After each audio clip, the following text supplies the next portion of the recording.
Romanos 13, 11 ao 12, diz assim: E digo isso a vós outros que conheceis o tempo. Já é hora de vos despertardes do sono. Tem que despertar do sono, está dormindo. Porque a nossa salvação está agora mais perto do que quando no princípio cremos.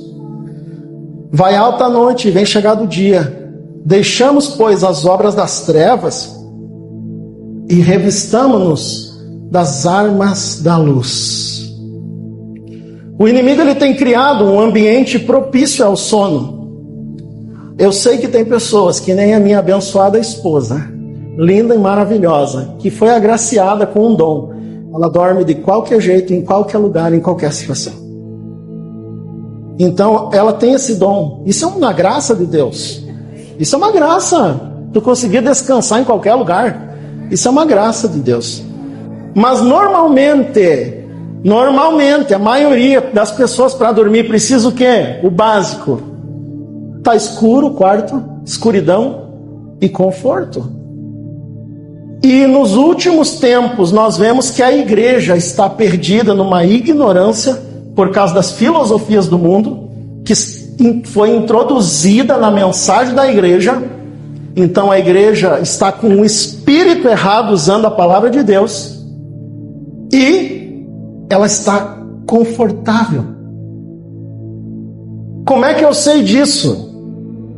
Porque nós vamos ver em Mateus capítulo 25, a parábola das 10 virgens. E isso tem relação com o final dos tempos, com a volta de Jesus.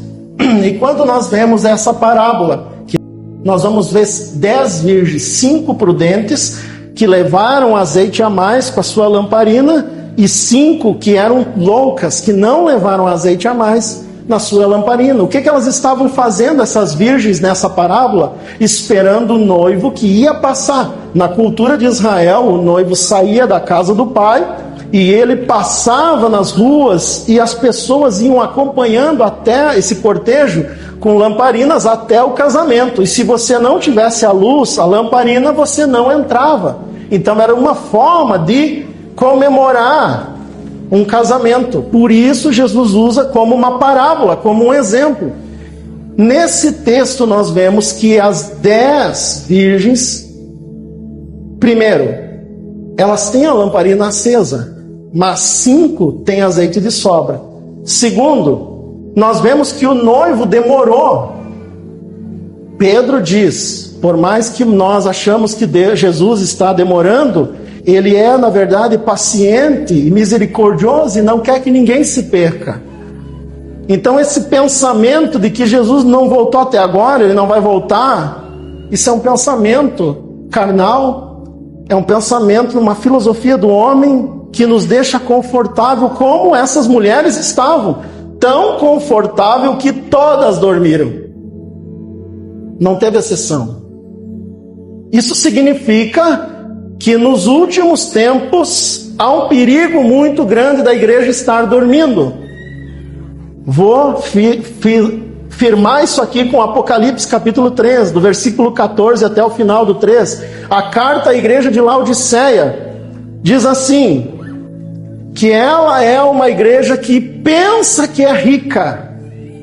Não falta dinheiro para essa igreja. Todo mundo tem carro, todo mundo tem casa, todo mundo conseguiu pela fé tudo. Ela pensa que tem tudo, mas ela é pobre, miserável e nu. A carta a Laodiceia é a situação da igreja na volta de Jesus. Por quê? Na primeira carta, em Apocalipse capítulo 2, a igreja de Éfeso representa a primeira igreja, a igreja primitiva. A 7ª carta representa a última igreja, a igreja da volta de Cristo.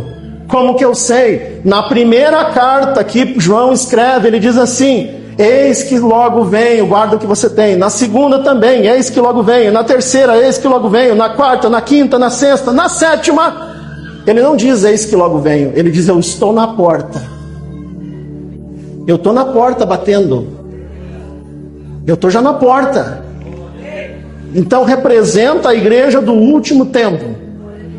E nisso nós temos que despertar. E Deus tem me despertado, por isso que eu mandei uma mensagem, porque Deus tem me despertado e o assunto é sério. Porque em Timóteo vai dizer que nos últimos tempos os homens seriam amantes de si mesmos, avarentos, amantes do dinheiro, e a igreja só tem pregado bênção financeira. E nós estamos criando uma geração de monstrinho que só quer usufruir das coisas e não está pensando na volta de Jesus. E isso não é crente. Isso é a igreja que vai ficar. A igreja que vai sofrer. Pastor, tu é contra ser rico? Não. Mas tem que ser natural, com a graça de Deus. Não pode ser prioridade na tua vida buscar isso. Não pode ser campanha de oração para isso. É tempo de despertarmos. A igreja de Laodiceia pensa que é rica. Você diz orgulhosa, não me falta nada. Mas você é pobre, miserável e nu, a Bíblia diz. E a carta é para nós, nesse tempo. Olha para a realidade da igreja do Brasil. Cada vez mais, templos maiores, luxuosos. Cada vez mais o investimento é em mídia para aparecer. Cada vez mais. E os pobres dentro da igreja sofrendo, os obreiros padecendo. Cada vez mais o aparente. As pessoas pensam em comprar coisas aparentes, mas ninguém pensa em ajudar o outro. Tu acha rapidinho, se eu disser aqui, vamos levantar 10 mil para comprar o som, eu garanto que sai hoje de noite. Mas se eu disser assim, eu senti de ofertar para a irmã Andréia 10 mil, vamos dar uma oferta, eu duvido que saia. Porque as pessoas não entendem o princípio da honra e da oferta. Elas acham que comprar um som vale mais do que dar 10 mil para uma pessoa. Está errado. Não entende. Não entende o coração de Jesus, não entende o coração do Pai, está perdido, está iludido do que é a igreja de verdade. E é tempo de nós, como igreja, despertarmos. Por isso o jejum dessa semana. E só vai vir comigo quem quer ser confrontado pelo Espírito Santo, quem quer ficar nesse espírito de mamon, só buscando bênção financeira, não vai vir. Porque ele não quer conhecer mais Jesus. Porque quanto mais tu conheces Jesus, mais tu tem que dar. Sucesso no mundo é eu contar uma história triste do rapaz que saiu da favela e chegou ao sucesso, à fama e à riqueza. E daí eu digo orgulhoso, Jesus me abençoou. Eu sou o exemplo. Sucesso para Deus é seu filho que desce da glória. Deixa tudo para viver com os miseráveis que nem nós e dar salvação. Olha a diferença. E a igreja ainda está no conto de fada do super-herói. Não acordou para o evangelho verdadeiro. O evangelho verdadeiro que não está buscando as coisas, mas está buscando uma transformação. É tempo de nós despertarmos. E quem quer despertar vai vir junto comigo. Quem não quer vai continuar desse jeito, buscando mamon e adorando mamon, dizendo que adora a Deus. A parábola da grande ceia, Mateus capítulo 22, vai dizer que o homem saiu a convidar pessoas para a festa, de um casamento também, para uma festa, para uma grande festa. E um deu uma desculpa que tinha comprado umas terras e não podia ir porque tinha que ver as terras. Outro deu uma desculpa que comprou uns bois e tinha que experimentar os bois, não podia ir. E outro deu uma desculpa que tinha casado há pouco e ele não ia poder ir. Note de novo, nos últimos tempos, as pessoas dando desculpas para sentar na mesa da comunhão com Deus. As pessoas negligenciando a vida devocional, negligenciando uma vida íntima com Deus, por causa do quê? Bens materiais, por causa de sucesso no trabalho e vida amorosa. Sinal dos últimos tempos. Sinal dos últimos tempos.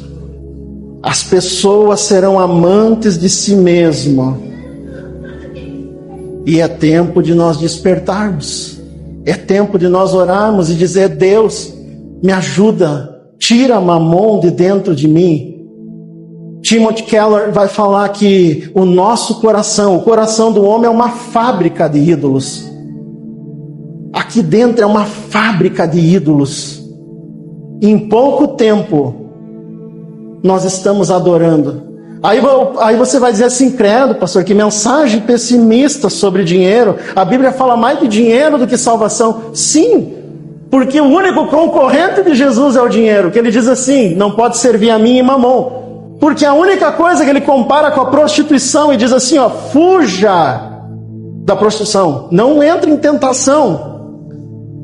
A Bíblia está dizendo assim, ó, o homem que é casado não fica sozinho com uma mulher de conversinha, porque os hormônios vão falar mais forte e com o tempo tu pode cair, então fuja disso. Aí a única coisa que tu vai ver, a Bíblia falando fugir, é o amor ao dinheiro. E o que a igreja prega? A campanha da bênção financeira. Nós temos parecido com o quê? Com o espírito do mundo ou com Jesus? Qual o espírito que está direcionando a igreja? Qual o espírito? Será que é o Espírito de Deus? Será que é Deus que está movendo e liderando a igreja? Ou será que nós não precisamos mais do Espírito? E nós precisamos só de Deus para abençoar a nossa vida. A vida que Jesus disse que nós temos que morrer para poder ser discípulo. Nos últimos tempos, dentro da igreja, além do desprezo com a comunhão, além da busca incessante por dinheiro, além da acomodação, que foi com as 10 virgens, vai haver esfriamento da fé. Lucas 18:8. Digo-vos, pois, depressa que lhes falar justiça. Contudo, quando vier o Filho do Homem, achará porventura fé na terra? Cada vez mais os milagres diminuem. Sabe por quê? Falta de fé.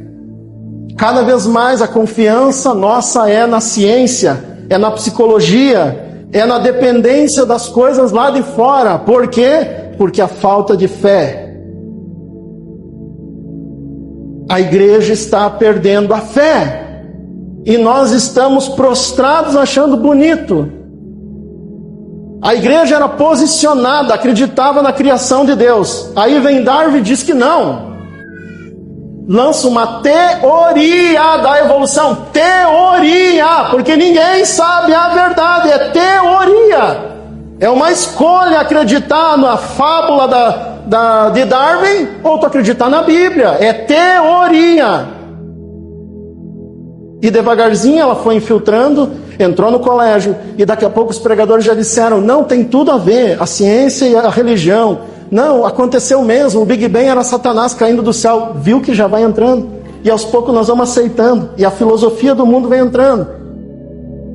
Ah, pastor, tu é negacionista agora, se tu falar uma coisa dessa, as pessoas vão ficar contra ti. Que se lasque. O crente, ele tem que ser posicionado. Você tem que ser posicionado. E não é na política. Não é na política, é ser posicionado com a palavra de Deus. Não é na política. É na palavra de Deus, do que é certo e o que é errado. Então tanto faz se é esquerda ou direita, o que é certo, o que é errado é errado. Crente não tem carteirinha de fã-clube. Nós temos que defender uma coisa só: a nossa fé em Jesus. Fora isso é o diabo colocando intriga, causando divisão para a igreja, porque a Bíblia diz que um reino dividido ele não prospera, e a igreja está dividida. A igreja está dividida porque o diabo dividiu entre protestante e reformado, entre pentecostal e não pentecostal, e sempre dividindo. E nós defendendo a nossa bandeira. Nós somos pentecostal, somos melhor que o reformado, que não acredita nos dons. Aí depois divide de novo, esquerda e direita. Não, nós somos crentes de verdade, porque nós apoiamos a direita. Sabe que a direita quem manda é o espírito capitalista. Sabe, né? Da posse, do poder. É que a igreja gosta disso, né? A igreja gosta do dinheiro do empresário rico. Então ela sempre vai apoiar o lado capitalista. Só para te pensar. Pastor, tu é socialista? Não, não. Eu só estou pregando a palavra. Eu só estou defendendo a palavra. Para tu não fazer o fiasco de sair na internet procurando briga e ser usado por diabo para chamar os outros crentes dizendo que eles não são crentes, só por causa de lado político. E é o diabo causando divisão nos últimos tempos e a igreja está dormindo. E Jesus está às portas e a igreja brigando por política, brigando por predestinação ou não é predestinação. A igreja está brigando por tantas coisas e as almas morrendo. Agora explica para mim, uma igreja que toma um partido político, como é que nós vamos ganhar o outro lado? A minha missão não é escolher um presidente crente. A minha missão é ganhar as almas para Jesus. Como que eu vou ganhar o outro lado? Se eu chamo eles de encapetado, de endiabado, chamo eles de tudo que é coisa ruim e digo que eles não são meus irmãos. Então cuidado, cuidado, cuidado com as influências da internet. Cuidado com os pastores famosos que já perderam o foco e a visão, mas têm fama e tu acha que eles sabem? Tu acha que eles entendem? Cuidado, desperta! Igreja, desperta! O diabo está dividindo a igreja está achando lindo! Está achando bonito! O esfriamento do amor, Mateus 24:12, e por se multiplicar a iniquidade, o amor se esfriará de quase todos.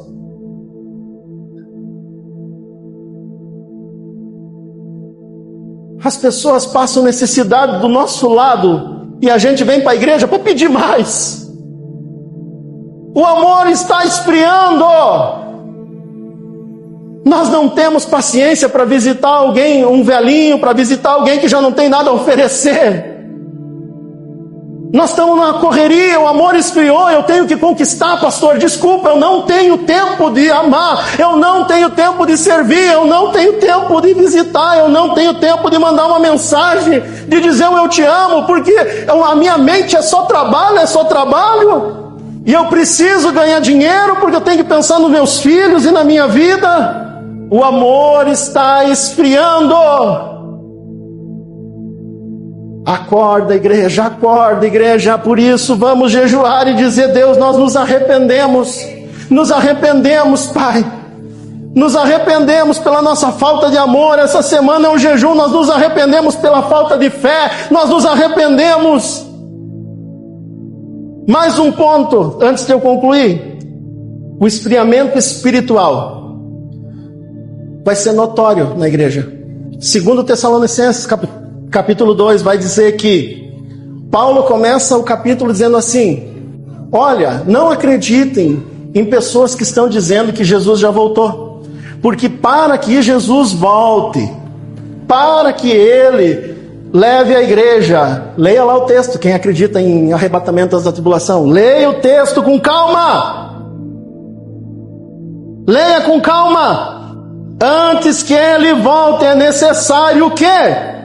Que se manifeste o filho da iniquidade, o anticristo, que agora não se manifesta porque existe alguém masculino, alguém que impede. Não é feminino, não é igreja. É alguém, quem é? Que está impedindo a manifestação plena do anticristo, o Espírito Santo.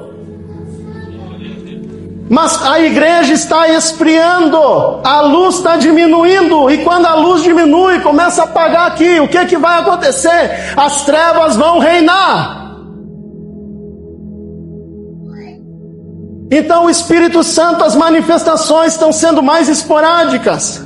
As pessoas não querem mais batismo com o Espírito Santo, ninguém faz campanha para ser batizado com o Espírito Santo, mas tem a cara de fazer uma campanha para receber bênção. Tem a falta de temor de ficar um ano inteiro orando para ganhar uma casa, mas não ora e não jejua pelo Espírito Santo. É tempo de nós despertarmos e alinharmos o nosso coração com Jesus, e Deus tem feito isso comigo. E está na hora de eu me posicionar o que a mensagem é para os últimos tempos e o que não é. Que espírito está dirigindo a nossa vida? O Espírito Santo, a palavra está dizendo, a igreja vai esfriar, as manifestações vão ser cada vez menor. E isso vai fazer o quê? Que o mal chegue a seu ápice e se manifeste o anticristo. E é necessário que aconteça. Mas é só coisa ruim, pastor? Não.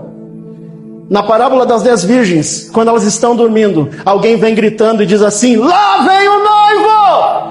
E elas acordam. 5 ficam desesperadas porque não tinham vida devocional. O azeite de reserva é vida devocional. Por que que eu estou cortando um culto da sexta? Por que que eu estou dizendo busquem uma vida devocional? Façam a ceia em família. Busquem vida devocional. Porque chegará um tempo que templos talvez nós não teremos. E daí o que vai sobrar do nosso cristianismo? Se você depende de uma igreja, se você depende de um templo para ter vida espiritual, se você depende de um púlpito para pregar, então é tempo de despertar e buscar aquilo que é a essência, vida devocional. Família unida orando, família unida ceando, família unida. Não tem como gerar um avivamento se não começar dentro da tua casa, com os teus. É isso que as virgens loucas queriam, a aparência. Nós temos a luzinha, nós estamos preparados para a obra, nós pregamos, nós profetizamos, aí o noivo vai demorando, e ela não tem intimidade, ela não tem azeite de reserva, quer dizer, ela não está vigiando com a sua vida devocional, e nos últimos tempos não vai dar tempo de buscar, porque elas saem desesperadas e dizem assim: me empresta o teu azeite. E as outras dizem assim: eu não posso. Você tem que buscar por si. Você vai ter que buscar por si. Tá bom, nós vamos. Não deu tempo. Não vai dar tempo. Quando você vê que o anticristo já está reinando, que a tribulação começou, não vai dar tempo. O que está sujo, suje-se mais, diz a palavra, e o que está limpo, limpe-se. Em Tessalonicenses 2, continuando, depois do 8, lê em casa, diz assim: e Deus vai permitir o espírito de engano enganar aqueles que sempre se opuseram à palavra de Deus e à verdade, e também aqueles que não amaram de verdade a palavra. Não vai dar tempo. Não vai dar tempo. Acorda, igreja. É concílio de paz. Os 10 chifres do Apocalipse, as 10 nações do concílio de paz. Acorda, igreja. Sabe por que eu nunca busquei entender o final dos tempos? Porque quando você pensa no final, você coloca em ordem as prioridades. Já chegou na beira da morte? Ou já viu alguém chegar na beira da morte? Só prioridade ele pensa. Ele não pensa mais em comprar mais uma casa quando está na beira da morte. Ele não pensa em adquirir mais coisas, ele não pensa em sucesso. Ele só quer 2 coisas: Deus e a família perto. Deus e a família perto. Sabe por que as pessoas não gostam de uma mensagem sobre últimos tempos, não gostam de Apocalipse, não gostam de entender isso aí? Porque começa a colocar em ordem as nossas prioridades, e daí nós vamos ter que sacrificar sonhos, deixar de lado desejos e ser crente de verdade. E a gente não quer ser crente de verdade. A gente luta para continuar fazendo que Deus faça toda a nossa vontade. Toda a nossa vontade. Conclusão: precisamos urgentemente despertar esse senso de urgência. O inimigo, ele tirou esse senso de urgência e de responsabilidade da igreja. Ezequiel 33 vai dizer assim: se eu anunciar que a destruição, a espada está chegando para um povo, e vocês escolherem um vigia, um sentinela, alguém que é para cuidar, para ver se o inimigo está vindo, a destruição está vindo, e essa pessoa anunciar, tocar a trombeta, anunciar para o povo, eu vou requerer o sangue do povo se eles não ouvirem. Agora, se nos últimos tempos, se quando vir a luta, quando vir o inimigo, o sentinela, quem é para pregar, quem é para anunciar, não anunciar sobre o final, e o povo ficar e ser morto, morrer, eu vou requerer do vigia. Vai ter muito pregador com sangue na mão, porque a vida inteira só ensinou a ter vida emocional boa, só ensinou a ter dinheiro, só ensinou como viver bem na terra. Nunca pregou sobre o final dos tempos. Nunca pregou sobre a realidade da volta de Jesus. E nós vamos ver essa consciência em Jesus. João 9,4. É necessário que eu faça as obras daquele que me enviou enquanto é dia. A noite vem quando ninguém pode trabalhar. Ele tinha um senso de urgência. Eu tenho pouco tempo, eu tenho que trabalhar. Jesus tinha tanto senso de urgência que disseram para ele: come, Jesus, é meio-dia. Meu alimento é fazer a vontade do meu Pai. Eu não posso parar agora. O senso de urgência. E o diabo colocou dentro de nós um senso: ainda há tempo. Quando eu me aposentar, eu faço tudo para Jesus. Agora não dá. Agora eu não posso. Lucas 12, 49 ao 50. Vim lançar fogo na terra, e que mais quero, se já está aceso, importa também que sejam batizados com um certo batismo. E como me angustio até que se cumpra. Olha só, Jesus perfeito está dizendo: eu me angustio até que se cumpra. Eu quero que aconteça rápido, que eu termine logo minha missão para o Espírito Santo vir para a igreja. Senso de urgência. Paulo teve consciência disso. Paulo tinha uma consciência tão grande do final dos tempos, da revelação de Cristo, que ele diz em 1 Coríntios 7, 29 ao 31, isso porém vos digo, irmãos, que o tempo se abrevia, o que resta é que também os que têm mulher sejam como se não tivesse, porque a aparência desse mundo passa. Paulo, não é que ele não gostava da fruta, que ele vai dizer assim: olha, se eu fosse, vocês não casavam, ficava solteiro. É que Paulo tinha uma consciência da realidade do reino do céu, que é muito rápido que a nossa vida passa, e ele estava dizendo: eu não quero perder tempo com isso, eu preciso anunciar a palavra de Deus. Olha o senso de urgência desse homem. 2 Timóteo 4,2, ele diz para Timóteo: prega a palavra, insta em tempo e fora de tempo. Que significa o quê? Prega a palavra onde tu estiver, porque os dias se aproximam. Os dias são maus. Não se apavore se mais uma pandemia vir e mais gente morrer, e de repente vai morrer gente que estava do teu lado e tu nunca falou de Jesus para ela. Transforma teu trabalho num campo missionário urgentemente. Transforma tua vizinhança num campo missionário. Qual que é o nosso foco? Pedro teve essa consciência. 1 Pedro 4,7. E já está próximo o fim de todas as coisas. Sede, pois, sóbrios, vigiar em oração. Tiago teve essa consciência. Tiago 5:8-9. Sede vós também pacientes, fortalecei o vosso coração, porque já a vinda do Senhor está próxima. Eis que o juiz está à porta. A mesma visão de João. Foi essa consciência que moveu a igreja primitiva. Por que um avivamento na igreja primitiva faz com quem tinha propriedades vender tudo e trazer e distribuir entre o povo? Como que isso acontece, irmão? Já pensou um avivamento da igreja primitiva pegar aqui? O Espírito Santo ser tão forte. Há uma consciência de arrependimento e de urgência com a volta de Jesus. E quem tem 2 casas vende uma e já traz todo o dinheiro aqui e distribui, pastor. Distribui para as pessoas, para quem não tem. E outro tem 2 carros, vende um. Isso era o avivamento da igreja primitiva. Nós não queremos isso. Nós queremos ganhar mais um carro, mais um apartamento, uma casa na praia. Nós não queremos. Testemunho de vitória é aquilo que eu conquisto. Mas a Bíblia está falando que o testemunho da igreja primitiva era aquilo que ela dava. Viu que nós invertemos o evangelho? Que Espírito está comandando a igreja hoje? Que Espírito está movendo nós a usar a palavra de Deus? Acorde, igreja. Vamos acordar juntos. É necessária essa consciência. Quem tem consciência que não vai acabar logo, ele claro que vai acumular, porque ele está preocupado com o futuro. Sempre vai acumular e nunca vai parar de acumular. Mas quem tem consciência da volta de Jesus, ele entende o que Jesus disse: não amontoeis tesouros na terra, mas amontoeis tesouros no céu.